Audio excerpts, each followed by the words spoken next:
It's the season finale of Lower Decks. Old friends, new planets.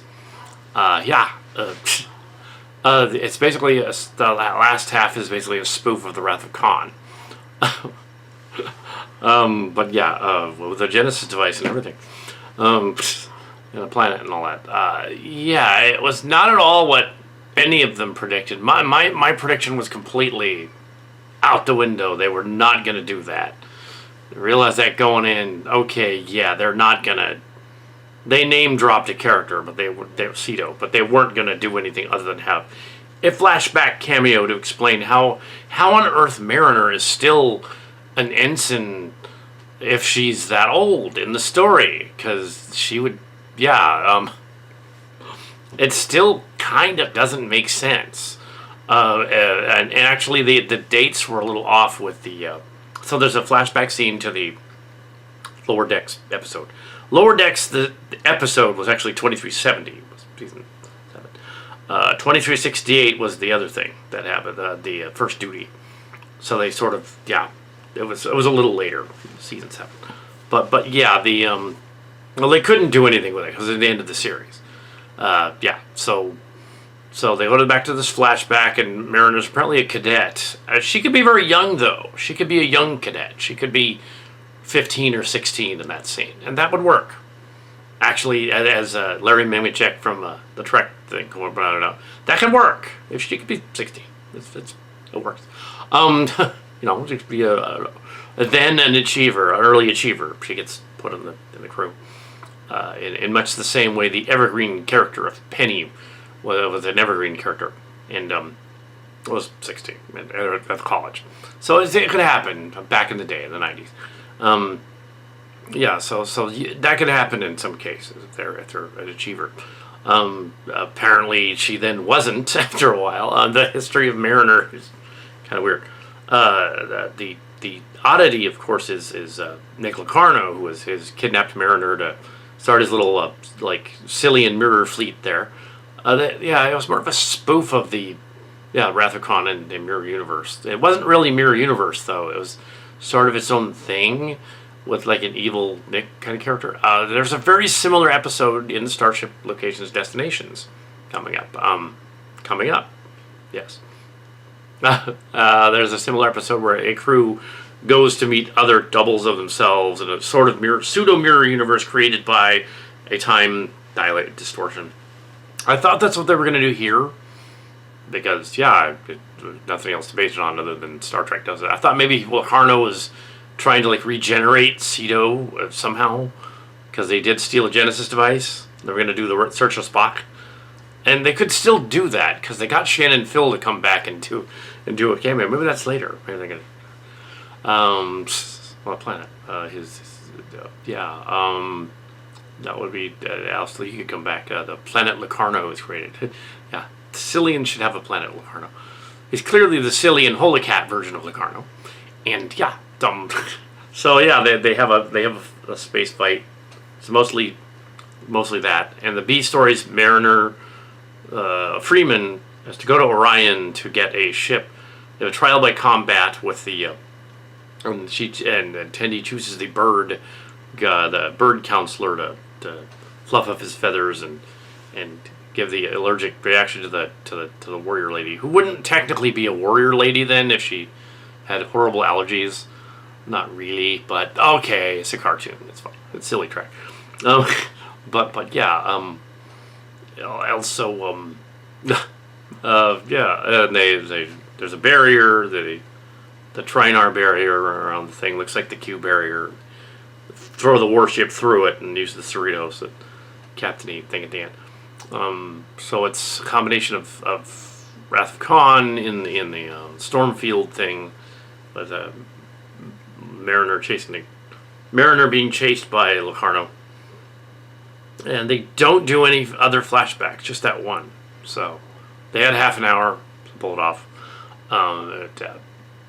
Clearly, Mr. McMahon is familiar with Cillian space and wanted to do a riff on the second feature, The Wrath of Libyan, which is the Wrath of Khan spoof, and he wanted to have it be really, really obvious. And they make the joke. There is a Cillian line in there about, Why does Locarno look like Tom Paris so much? They make that joke in there. So.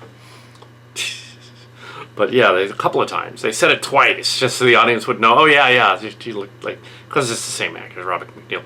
Robbie McNeil is actually quite a bit older than the other ones, which throws the timeline off a little, because he was playing someone like 22 when he was way older than 22. So, like Mariner later on, yeah, he's way older than they are.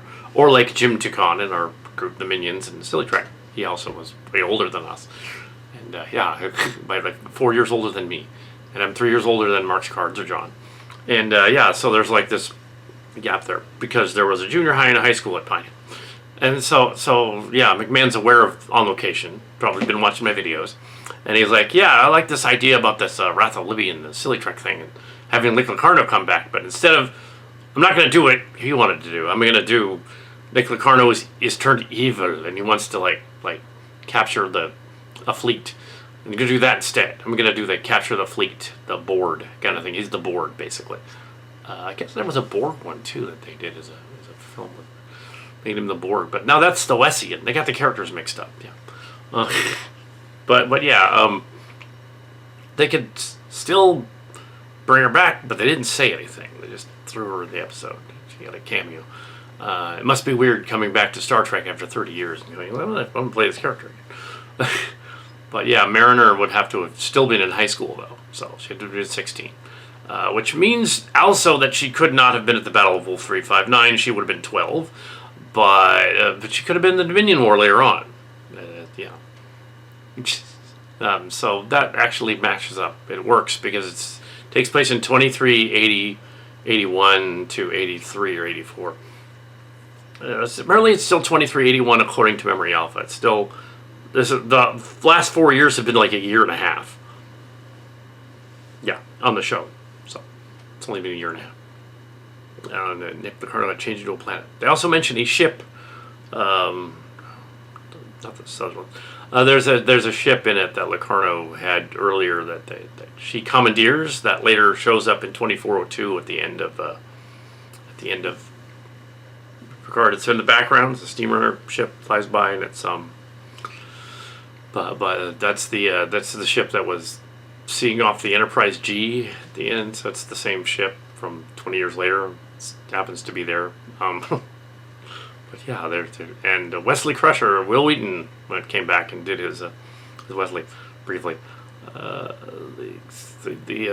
Yeah, so there's yeah, it doesn't quite match up though, but it does match up with the Chimera series, the actual 2380. It does match up with the Starship Locations Strange Worlds Chimera series. It's the middle one, created in 2002, 2003, when we were in our early 30s, and we were in command of ships, like the original Chimera.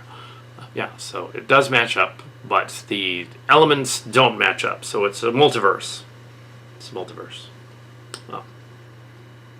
In our multiverse, in our version of the multiverse, yeah, Locarno redeems himself during the Dominion War. They threw in a line about her redeeming herself in Dominion. But yeah, so they clearly are aware of our stuff, which is awesome. We need more subscribers on the channel. But they didn't want to go in that direction. They thought it was a little too meta. So they went for the old tired, let's do Wrath of Khan again. But let's do it differently with like a Mirror Universe guy. And certainly the Wrath of Libby, or Libyan, the Wrath of Libby, was not a Libyan. She was just, her name sounded funny, so we were immature. We were like, her name is Libyan. She was not from Libya. We weren't insulting, we weren't trying to insult Libya. It's just that. And in the Starship thing, we were in high school. We were playing a role-playing, Star Trek role-playing game, Silly Track. And in the Wrath of Libyan, she takes over she does the Wrath of Khan thing at the end and dies in the Genesis device. Blows up. It was altered later in other versions to be more like this story, with fleets and ships and stuff like that. So clearly they're aware of Sillian Realms. They've read some synopses, maybe some guidelines, listened to my videos, and they're like, yeah, we can do that. It would have been fun to have a scene at the end of the Genesis planet and have like show Cedo somehow revived by the planet. That would have been awesome. Of course, have they indirectly created Nepotesia? Maybe. They called it Nicarno, but it could be Nepotesia. Yeah. It's green. Black market Ferengi Genesis device has a they say it has a firewall or something. Warranty on it. A black market Genesis device. That's actually pretty fun. So the Ferengi, of course, would create a Cillian Genesis device. I don't think we actually use the Genesis device too much in our stuff. V'ger a lot and the Borg a lot, because that's kind of funny. But kind of conflated the two, because it seemed like V'ger would have visited the Borg planet. Space and time. It was only 300 years that it traveled from the 1990s, lost to 1990s, and then on to the 23rd century in the motion picture. Motion picture being 100 years before the events of Lower Decks, the original episode, where Cito Jackson. That didn't have any bearing with this one. It's just interesting. I like the cameo scene in the beginning. That was cute. Flashback, but that's all they were gonna do. So, but they set it up so they're not just gonna bring an actress back from obscurity to do it once. I think they might do something more with that.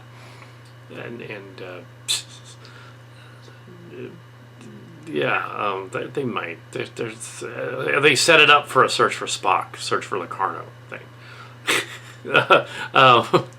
So maybe there's something to that.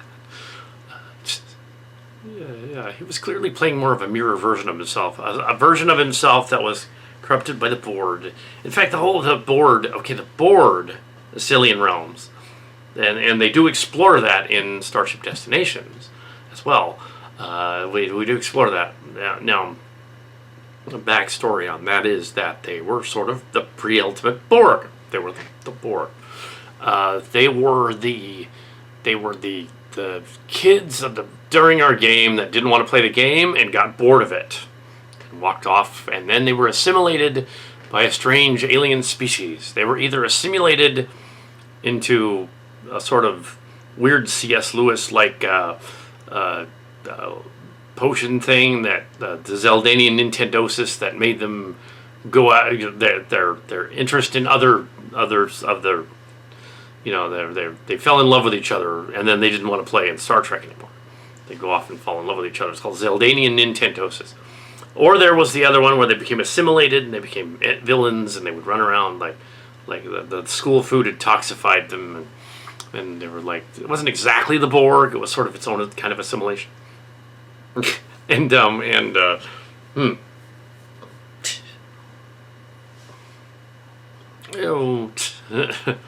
Yeah, I was going to mention something else, and then I decided, no, we don't need to go there with the Wesley thing. We don't need to do that. Except that he was one of the Borg. Wesley was the Wessian, the Borg, assimilated as well. But Will Wheaton did not play our game. I do not know Will Wheaton. He never did conventions. Some of the other people did. He never did them. Robert Duncan McNeil did. He was already losing his hair, but it's back when I saw the convention. But yeah, but so was Shatner. Shatner had a toupee. But Picard, he just didn't care. He's like, yeah. But yes, so the Borg, the whole DNA of Cillian space is kind of inference in this episode. It's kind of part of it. They go for the more Elysian version of the Libyan, the rewrite version, in which they're a group of people on a fleet, and they have different ships, and they all are non-aligned with Starfleet, and they're running around, and they're upset because they weren't invited in the game anymore. They weren't part of the game anymore, and they were left behind, which is another conceit of the Q-like powers of the Cillians. So that's kind of like this, and there's enough like this that I can say, like, yeah, he read it. He didn't want to go there yet, if they go there. But they wouldn't just name drop that actress in one episode. Something's going to happen later on, I think. They're going to do something, unless they decided, okay, this is it. No, but but yeah, even Mark's Cards was one of the board. He was the first board. He created Planet Flodai, and by doing that, there's an alternate universe where he freezes half the game because he was half the creators of the game, so it stops. And then there was one where the Libby, which was changed to the Elysian in the newer ones, goes to Next Generation in the 80s through a time warp and prevents the actors from finishing the Next Generation so that she could be in charge, and then we're erased, which was funny. Because if they had Q powers, they would use them. Like that idea, that's kind of silly episode where Q offered Riker powers. If he'd offered them to Wesley and he kept them, Wesley would have a Q powers. And maybe he kind of does, because if he's a traveler, Wessian kind of thing. Maybe he kept some of them, so he could be a traveler. But yeah, Will Wheaton's my age, and so is Shannon Phil, Cito. She's a little younger by like a year. She's a year younger. So if that matches up at all, Wesley would have been first or second year there, and second probably. And 23, yeah. No, he would have been second or third year, actually, at that point. Well, they had him an acting ensign on the Enterprise for a while, didn't they? Yeah. So, technically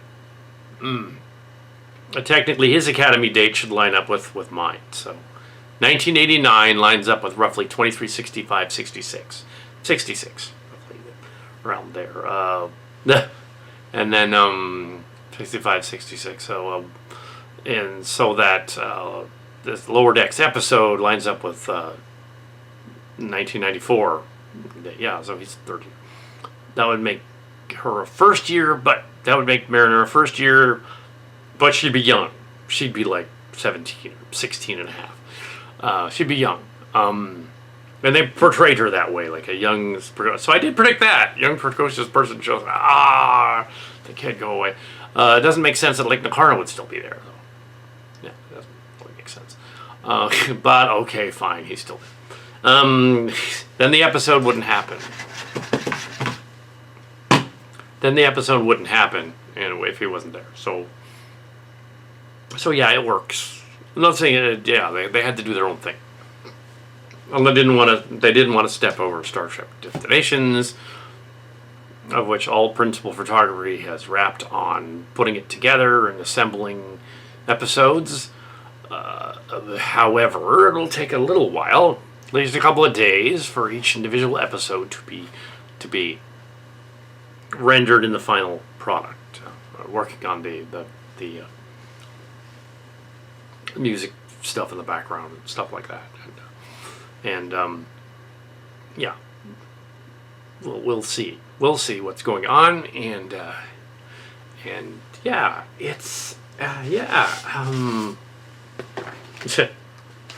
so it's Lower Decks is its own timeline. It kind of lines up with Next Generation. It kind of lines up with that other stuff. If it's like 11 years after the events of Lower Decks in their timeline, then yeah, she in that story would be. So it would be 2002 roughly, 2005 maybe, 2005. So a little bit afterwards, she would be in her early 30s. So she is almost the same age as the actress that plays her, it turns out. Which is weird that they're still Lower Decks and they're in their 30s, or at least she is. So she's the oldest one among them. She's now the Locarno character among them. She's in her early 30s, maybe 31, and they are in their late 20s. And Tendi and everyone else is in their late 20s, which. The actress, but still, it goes with what the actress said in the other commentary on the other channel and whatever. She said, yeah, my character is 10 years younger than me. I'm playing somebody 32. Well, yeah, something like that. But yeah, that will work. But yeah, so yeah, it works. It still does, even if they didn't bring Cito back.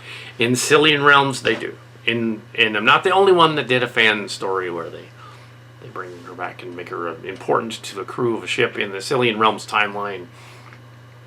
She is rescued from the same prison camp that Locarno was in, and Kras and Mahoney are there, and they're young cadets.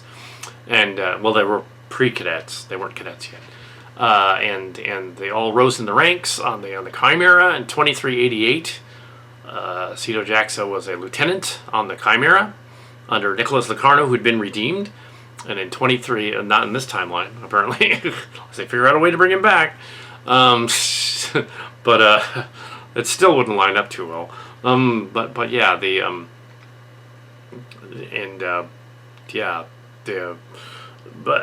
then in Starship Location, Strange Worlds from 2020, which coincides with 2401 and 2401.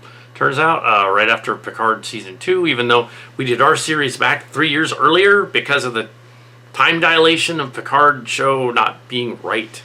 It was not taking place in the right time period at all. They were off by 3 years. Even six if you count the other way. Yeah, Star Trek Picard Season 1 should have taken place. They kept saying it's 20 years after Nemesis, which would have made it set in 20. It would have been. They mixed up 2379, which is the year of Nemesis, with a year 2019, is what happened.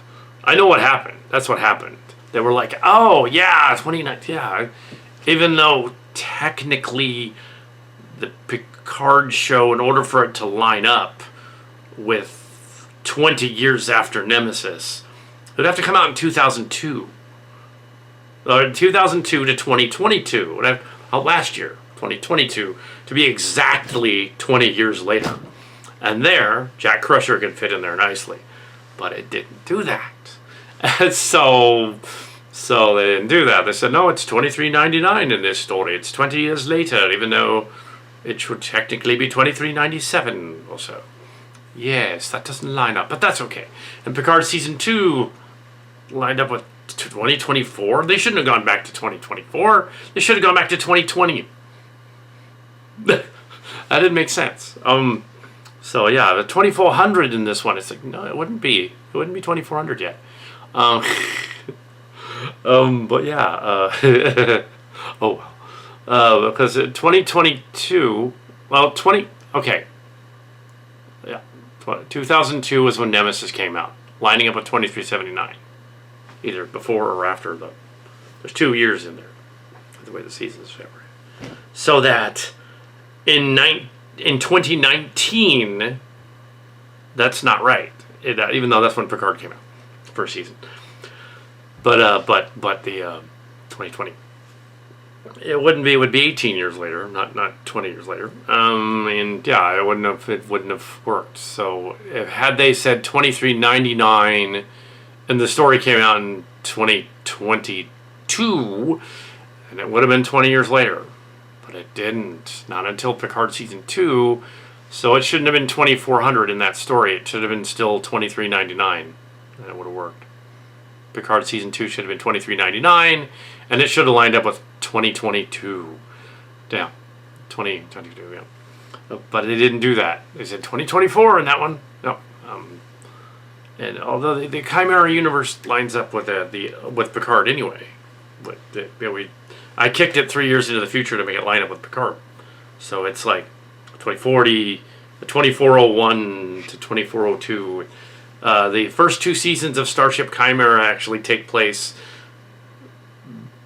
during the events of Picard Season 3. It turns out in this timeline, yeah, which it works. And when they get the Enterprise G built, finished, paint over the Titan, the Enterprise G, that's a little, that's into the Fallen Ones, 2402, early 2403. And this one is 2404, the Destinations, which would line up with 2024, roughly, the other story, 2404, 2405. Could say 2406, 2026 almost, but it doesn't, because Picard screwed up the timeline. Yeah, so yeah, Jack Crusher should be 19 years old, but it doesn't make sense. So 19 to 22, roughly. doesn't make sense. Jack Crusher Jr., I guess. Would he be a junior technically? I don't think he'd be a junior technically. Why didn't she name him Picard?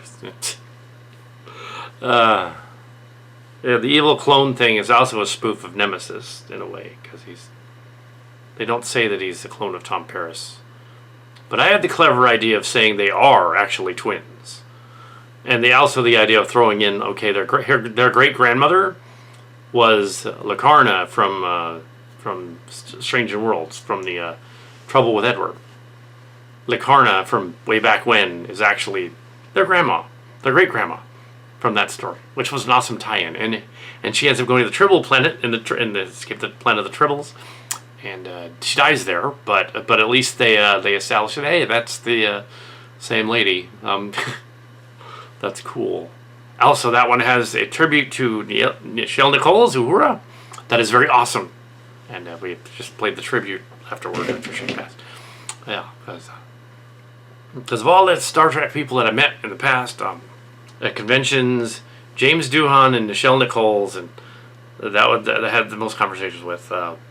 Aaron Eisenberg, while they're, let's see, who else, not too much with Patrick Stewart, although what's funny about Patrick Stewart was kind of mind-blowing at the time. That I assume as you get older, you get a little shorter, but he wasn't that old yet. He was like 47. He was younger than me now, which is weird, but it has been 35 years. I met him at a Trekkie convention in season 2 of TNG, in 1989. I was 18. And yeah, then I can throw in that Wesley Kirk story right there, because that's when that happened, during the making of Star Trek V. And and I met him, and my father walked up and introduced me to Patrick Stewart, and that was awesome. And he was actually, I'm 5'10", and I was probably a little under 5'10" back then, but I had shoes. And I'm 5'10" in my socks, and it says on the IMDb that Patrick Stewart is 5'10", and he came up to right here. What about there? He was like, hello. So he's 5'6". 5'6". Not 5'10". Maybe in his boots he's 5'10". Yeah, I did. So the Wesley story that I heard, I might as well go there as I end this episode. It was a good episode. Yeah, I liked it. It reminded me of several other episodes. And of Star Trek. They could say the Wrath of Khan, that kind of thing. It was great.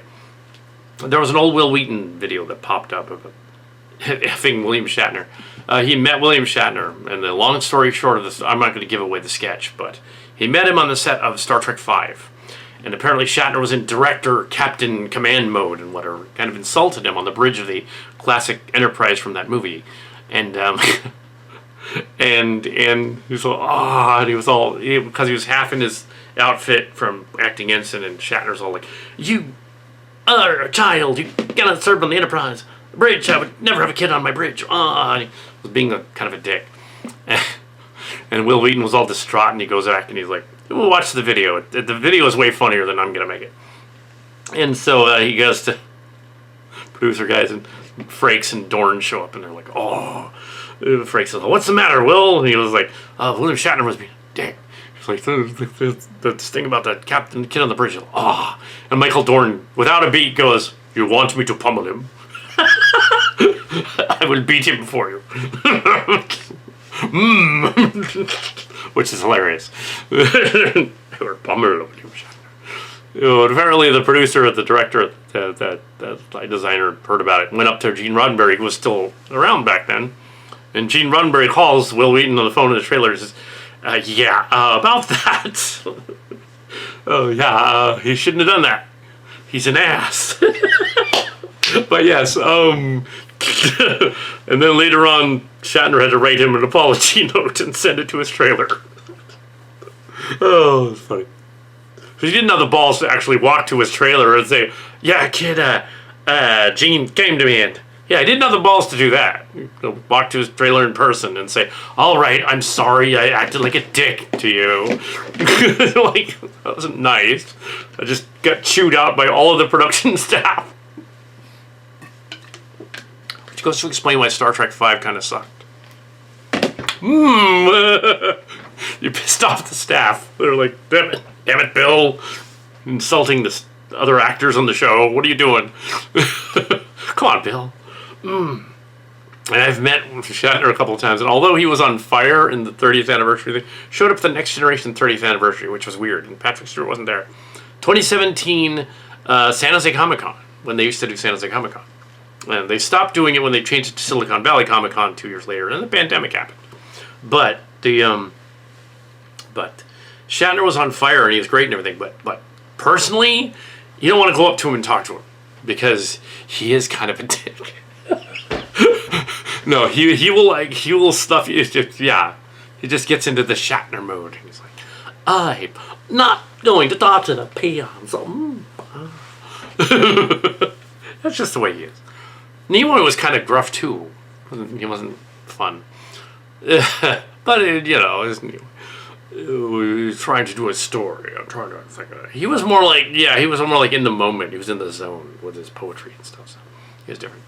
But Nichelle Nichols was extremely friendly until she was old and tired and stuff. And yeah, she was great. And Aaron Eisenberg was hilarious. He's talking about his character and how he lost his leg and stuff in the character in the story. When Starfleet Academy and all that. But yeah, let's see. Michael Dorn was fun.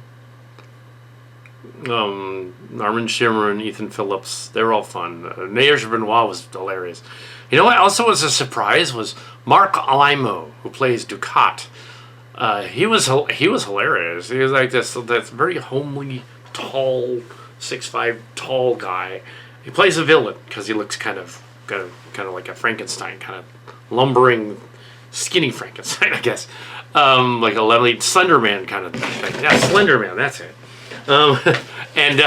Yeah, so he looks like that, and it's like, it was nice. It was weird. He was friendly to everybody. It was like walking around the lobby and thinking, I'm Mark. I only play Ducat on the show. I'm not really evil. But yeah, René Benoit was hilarious. He did of course, the French fish song, from The Little Mermaid and all that. Yeah. Jerry Ryan was fun. Terry Farrell was fun, except that she insulted some of the con goers at the convention, and that was the year they fired her. I wonder what was going on with that one, the crazy convention. The year they fired her, and then they killed off her character, and she came back as Ezra Dax, and Nicole DeBauer was actually more developed as a character as a Dax than Dax was, and Ezri, in the weird in a weird way, and Garrett Wang wanted to get away. He wasn't. He was very, very set in his. Yeah. But yeah, but like, so yeah, Nicole DeBauer was fun. They her character in the weird Deep Space Nine story that I've gone over many times. That weird episode 8 pilot. Season 8 pilot. They were gonna do it. 20 years later, it's Deep Space Nine, but they kill off Nog in the beginning. This is before Aaron Eisenberg died, so it's kind of tasteless. Then how would he have a ship named the Nog in the future? That makes sense. That was going on during the making of Strange Worlds, Star Trek Strange Worlds. All that stuff was going on, so it's like, and the Fontana and Clerk saga, of which this season explores that. Yeah, so we go to all the Cillian planets in the story, but it makes sense as a Star Trek story, taking the advice of well, not directly, but indirectly, the advice of the Steve Shives blogger, Trekkie blogger thing, the Trek Core, the Trek Yards, and the advice of Jesse Gender and those, and Council of Geeks, and saying like, okay, here's your proper story. Here's how you put a story together. A lot of people talked about a lot of story during that writers and director strike. A lot of people are armchair quarterbacking how that works. The actor strike is still kind of going on. But I'm not SAG-AFTRA, so I can act and do voice work and my stuff without having a problem. But yes, I'm not SAG-AFTRA. I know some people that are, though, turns out. Now. But I don't have direct Star Trek connection. I'm just video game people. I know of some. Yeah. It's not Gemelt. No. But yes, so anyway, we have Yeah, so Esri in this universe, and of course it's the Cillian universe is different. In this weird 8th season premiere, for some reason Esri is married to Bashir because in the finale of Deep Space Nine they got together, and it's like no, she was just going with everybody. He was the last one after Worf. No, doesn't make sense. In the Cillian universe as well, Kira and Bashir acknowledge that they had a thing going. That would have made sense. In the Cillian version, they had a thing going. Because we run into an adult version of Kiriyoshi on the Chimera A. And we run into an adult version of Jeremy Astor, an adult version of Alexander Rishenko. All those characters from well, they would be like lower decks now. And they're on the ship in the 2400s. And then Tam and Kester are the new cadets, you see, on the way to the academy. And so they are Tam Locarno. So what happened is Esri, Nick Locarno was redeemed and was captain of a ship for many years, one of the other Chimeras, and he married his first officer, Esri Dax, his first officer. So they got married, like Riker and Troy. It's kind of a Riker and Troy Titan thing, kind of. So we threw Riker and Troy in there in some cameo appearances, because yeah, it's the Titan series basically, but with the Chimera instead. But yeah, also the Titan ship in the Picard season 3 looking a hell of a lot like both of. I found 2 of my Titan A models, and it looks more like the earlier one from Chimera the movie than it does the later one that looks more Excelsior-like. It looks more like the Shangri-La one. Yeah, it looks more like the earlier one, which they modeled that after the Shangri-La class. And I did too. So I can't take the credit for the Shangri-La class. That was someone else. That was Broust. He did that. I just made a ship that looked like it. But yeah, I like the idea of the how it looked. And then the Enterprise G is apparently Neo Constitution Shangri-La class thing. But yeah, they're captain of the ship, and Esri goes up in the ranks, and then Sito is there too. She's the commander. Mahoney's on the ship too, the chief engineer, and then first officer in the final episode, the movie episode finale. Sito, and that is the first officer in that one, and Dax has gone up to So Sito becomes a first officer, and then will be eventually the captain of the Chimera, or some other ship. So she rises up in the ranks, and she becomes that. Had I known that this series was going to do Mariner meets up with Sito's story, I would have done it in Destination somewhere. I would have thrown in a gag where Mariner shows up and does something, but we're right in the finale of this other show, so I didn't know what they were going to do. But it is interesting that it's similar to stuff we've done. And Locarno's actions in it are very much that of a board. They board villain in the story. Not necessarily mirror universe, but a board. He's a board. So it may not even be Nick Locarno. It might be the board version of it. The Wessian board version of it. And Wessian, of course, Wesley Crusher. And he would be there too. Wesley, yeah. Shannon Phil. No. Ew. No, I did not date anybody from the Star Trek people. No. No, there's an episode where there's some footage leaked out that there was there's a scene in which Holokat's character makes out with Sito. It's not supposed to be Sito. It's supposed to be Seska in that one. It's Amanda Rumbley. But no, in real life, no, that would never happen. It's a joke. And clearly they take it as a joke in the story. It's like, no. Because it would be like, she wouldn't do that. She'd be like, nope. No. Not doing that. But it's funny, it's a joke. It's a joke. It's a joke. It's like, for acting, for art. But yes, and she's called Rumbly in the story. So anyways, but she looks like a Sito figure. It's inaccurate because there weren't enough of them, and I didn't want it to be another Dr. Crusher figure because that would have been weird, because the Dr. Crusher figure, the Gates McFadden figure, looks more like my sister Martha, who is loosely MC Kimmon, and that would have been really gross. Ew.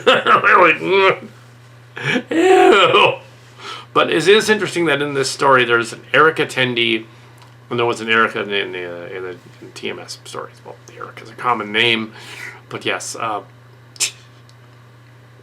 they acknowledge that Tendi and the other one are the same, are similar.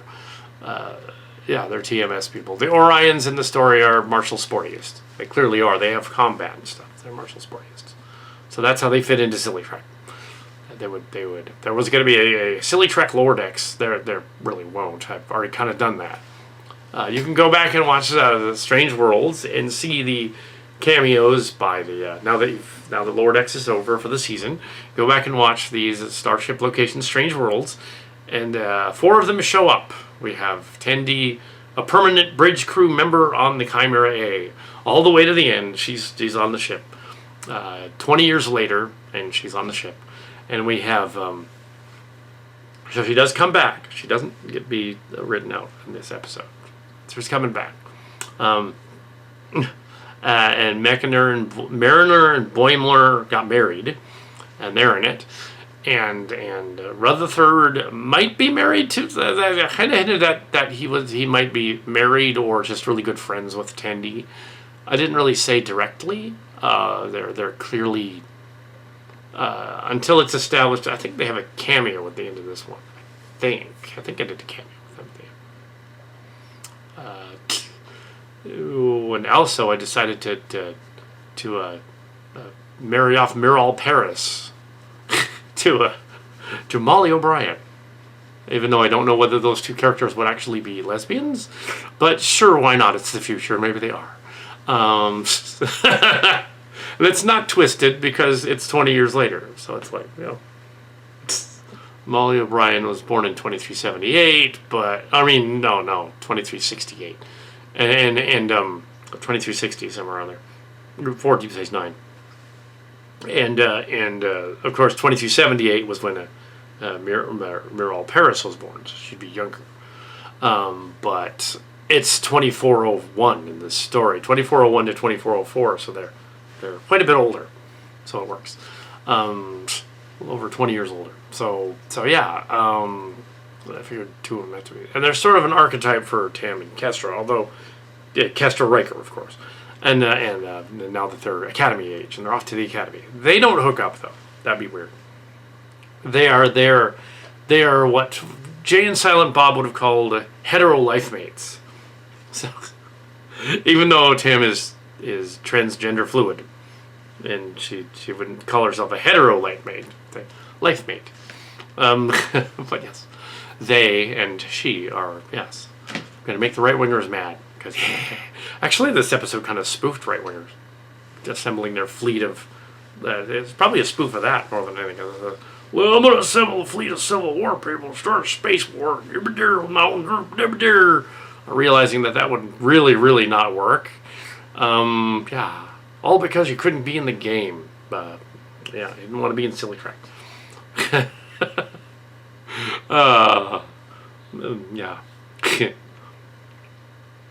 Well, one of these days we'll have to have an episode where I meet Mike McMahon from the show. And he goes, "You're the guy." That's got to happen. You're Kal Kat. Yeah. I want to have him actually say to the camera, to the fans, "Yeah, we've been going to your website all the time and looking at it." Just kind of cribbing ideas from it. You're the guy. Oh, shit. Yeah. Oh, so, yeah, I know. Why don't you just hire me and then it'll be all good? Huh. I'll even during the writer's strike, I would have scabbed for you. No, I didn't. But yeah, good season. This is an overall review, I guess. They didn't really do so much a movie episode until they got to the end with this weird sort of Cillian planet. And they do create the planet Locarno, so it's funny. It's the beginnings of Silly Trek in their universe. But mine already started many years ago. And also they implied that it wasn't just us that thought of Silly Trek. We weren't the only Trekkies, obviously. We go to conventions, there's people, one of us, like in little creatures in Toy Story. You know. So the whole thing is they're all Trekkies. So we weren't the only ones, we were just some of them. It's a multiverse. It's a multiverse that, unlike Marvel and DC, actually works as a multiverse. I consider Lower Decks its own timeline, even though it's kind of similar. Discovery is definitely its own timeline. After the events of the J.J. Abrams story, I think it changed the stories. It changed the universe enough considerably, going way back. Yeah, if there was even a ship from Archer's era that was in that one in Beyond, then it goes even further back than that. It could go back centuries. It just altered the universe and made it different enough that it explains all the other stuff. Yeah, the J.J. Abrams newer Star Trek stuff from 2017 on, even Picard show, is its own timeline. It has to be, because it doesn't match up quite. It would match up quite if it was Silly Trek. They were actually in their own version of Silly Trek. And it's all because Patrick Stewart's ego is apparently even bigger than Shatner's, and he's like, I want to have my own show. It's just me in it. Yes, I have. He's okay. I think one of the funniest ones was Neelix a couple of times. Ethan Phillips. He thought it was creepy that he had to be in love with Kes because he was like 20 years older than Kes in the story. Yeah. And Rene Benoit actually thought it was creepy that he was with Kira, who was also 20 years younger than him. So yeah, same thing. He's like, why am I with her? That makes no sense. And the fans could tell there was no chemistry there, and they should have done Kira with Bashir. That would have made... They were going out anyway. They were really the night of them, and they had a baby. They didn't need to do this whole, Keiko was pregnant, and then there was a shuttle accident, and now she's not, and we put the baby in Kira so that we could hide the fact that Nana Visitor was pregnant with Sadiq Fadil's baby. Why not just do that? Why not just... They should have just done that. They didn't need all that extra stuff with the O'Briens, battling O'Briens. They didn't need to do that. They could have just said, no. And it's kind of messed up because O'Brien's raising someone else's kid, technically. So yeah, this version, they established that definitely. And so, yeah, they were doing that. But yeah, there's the silly realms. Game from high school, it went on to college at Evergreen. It wasn't so much at San Jose State. Then in the Marshall Sporties, the youngest one, people played it there. It was mainly it survived over there, which is why there's some TMS Marshall Sporties. I'm going to call it Marshall Sporties because that's the fake name for it. Just so you know that it's not the real one. I don't want to say what the real one was. But yeah, they played it there too. So it kept going up until it was... Yeah, there were versions of it until I was a black belt. There were also versions of it at the church, which just I could say that at Christ Community Church. But yeah, and they were in that, and some of them were the gamer people I was talking about. The gamers, so it was a church. But yeah, and I know and I know definitely that the game is cribbing from Cillian Realms because. The guy that does the game is one of the consultants on the Chimera series, going over there, adding stuff to it like a starship Chimera commanded by a Nog character and stuff.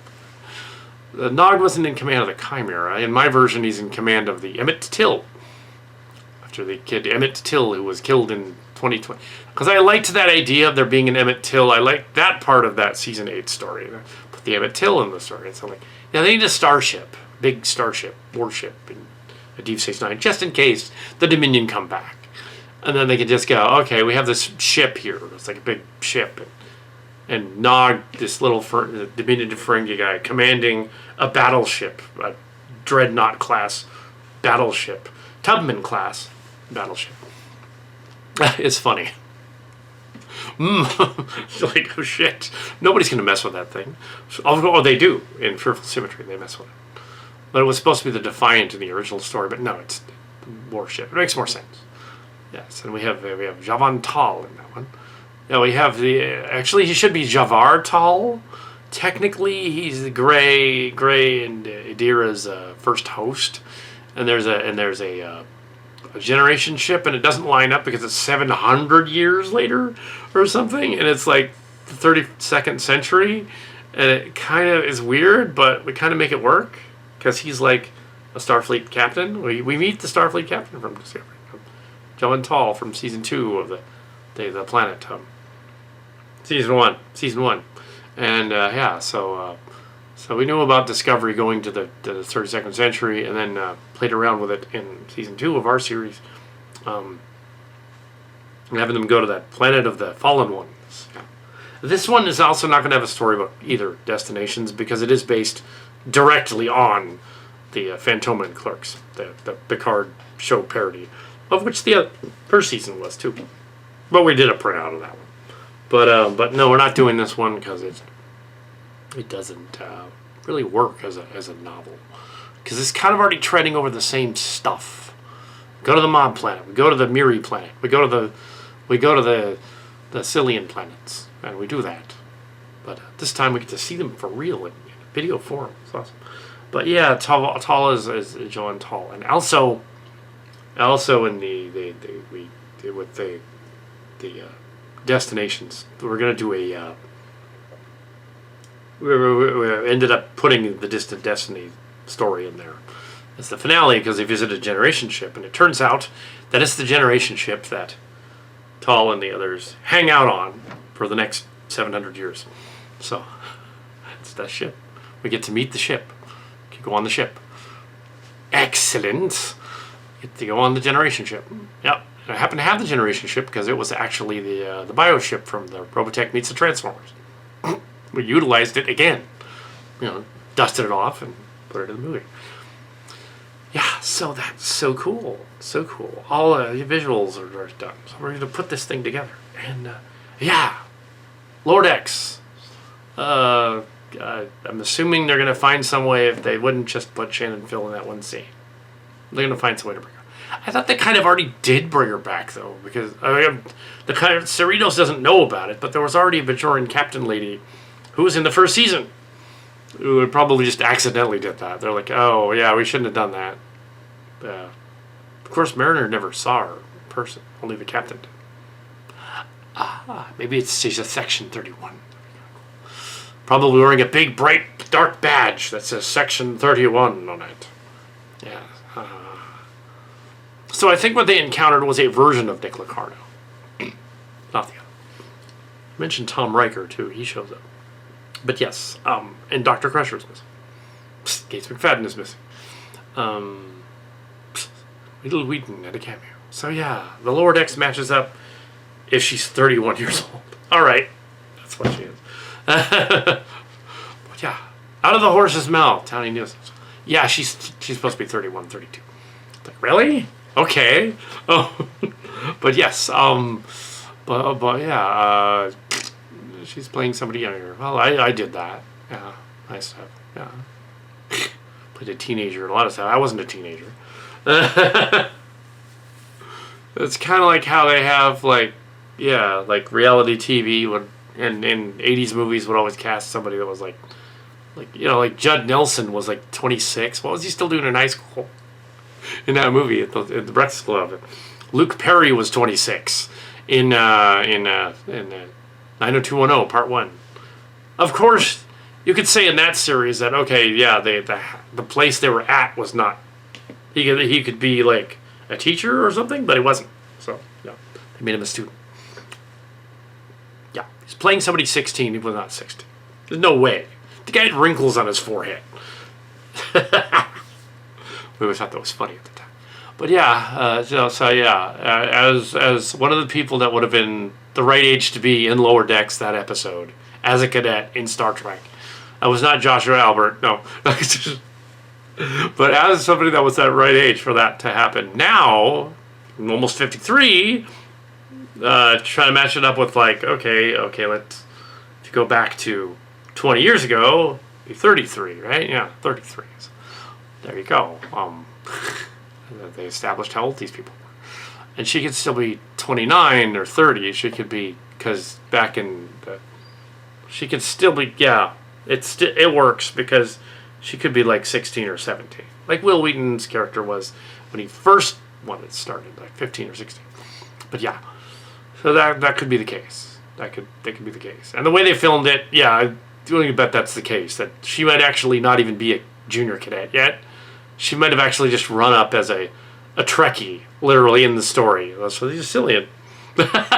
She's a Trekkie. But yes, they did use some of the stuff from Picard season 3, some of the visuals at least and props and things, to rebuild the bridge of the Enterprise D. They did use some of the stuff from the game because they didn't have the old bridge. Yeah, they tore down the experience. They rebuilt it, but they used it as a guide. They had pieces of the game bridge, so they used that, which is awesome. In fact, it was mentioned last night from another Trek guy. The thing about the props in the bridge being used on Relics and on some of the other shows and on Enterprise. But yeah, they did that. They had a captain's chair. Also mentioned that Brian Story, the famous Hollywood guy, who was also a consultant, and that he had well, not anymore. He's retired from, but just recently retired. But he hasn't been acting in 20 years. But he gets to do small parts in plays and things. And he was the ship. He had constructed a captain's chair like Adam Savage did, Captain Kirk's chair. And when his brother-in-law's stuff had been raided by some assholes that raided his set on the set of Excalibur in 2008 or something like that, they were going to do a series, and I was going to be in it. I was going to write a script and going to be in it. I was going to be on the bridge, and it was going to be cool. And I don't know who I was going to be. I think I was going to be like Ensign Crusher kind of guy, consul, helmsman. Yeah. So yeah, but I ended up not doing that because somebody raided his set and broke all the pieces. Not just threw them away, they broke them. Whoever they were assholes. They broke the set. But the captain's chair hadn't been delivered yet. The captain's chair was still in Brian Story's garage, so he had the chair. It's like, well, we rescued the chair because he never got it. It wasn't finished. So here's the chair. But yeah, I don't know what happened to it. I don't know if I'm assuming he kept it because it's awesome somewhere. Hope they didn't throw it away in that big bin when they moved. That would suck. But they did throw away the C-3PO molds. Only after that episode did I happen to mention that evening to Mark's cards, and he was like, "Dude, they broke the C-3PO molds. Really? I would have bought those from that guy." Like, really? I didn't know that you were interested in C-3PO molds. Like, dude, eBay, dude. I would have bought those. You should have, yeah. I guess we didn't really have, a lot of cell phone back and forth back then. Or, yeah, I would have called Mark Scards or John and said, you know what? There's some C-3PO parts, molds over here. He's going to chuck them in the bin. You want them? He's like, yeah? So, yeah, I was like, but at the time, something was off that we didn't think of that. Just we didn't have a phone that day or something until later. Like, yeah, I happened to mention it to Brian Story after. I was like, dude, an hour later, one of my friends said, oh, dude, does that guy still have the C-3PO? I was like, damn it. Could have made a little money on that. Psst. I would have given the guys the profits. Yeah, would have paid for it. Yeah, we wanted them. Psst. At least he didn't throw away the costumes. He had a Batman costume. But he didn't throw that away because that's freaking cool. So yeah, my rant about Lower Deck season finale, and how it doesn't really tie into Chimera at all, but it's still creative and cool. I mean, there is room for this story. It does fit in the universe of Chimera in some ways. If it's the board universe, it's the mirror board universe, then it fits. Everything that's happening is in this other universe where these different people are left behind. It does beg the question of that Q power thing. If they gave it to teenagers, what would they do with it? They'd probably be horrible. And yeah, they would leave each other behind randomly or whisk each other out of existence randomly or whatever. Yeah. For a Genesis device. There's just enough silly Trek in this story for it to be silly Trek. Yeah.